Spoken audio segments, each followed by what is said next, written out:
ICT বিষয়ের সহজ একটি প্রশ্ন, মেমোরি কি?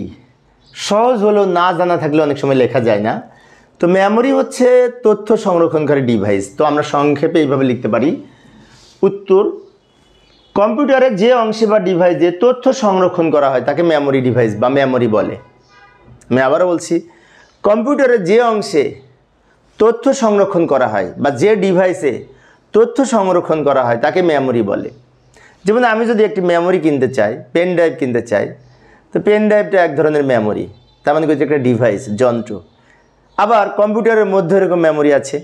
আচ্ছা, এখন এই মেমোরি বিভিন্ন ধরনের আছে। যেমন এই যে এই স্থায়ী মেমোরি এবং অস্থায়ী মেমোরি। স্থায়ী মেমোরি বলা হয় রম, যেমন স্থায়ী মেমোরি। রম এর পূর্ণরূপ হচ্ছে read only memory, read only memory. আর র্যাম এর পূর্ণরূপ হচ্ছে র্যান্ডম অ্যাক্সেস মেমোরি। তাহলে এই র্যাম, যে সমস্ত মেমোরিগুলো অস্থায়ী তার মধ্যে র্যাম একটি, আবার যে সমস্ত মেমোরিগুলো স্থায়ী তার মধ্যে রম একটি, তাই না?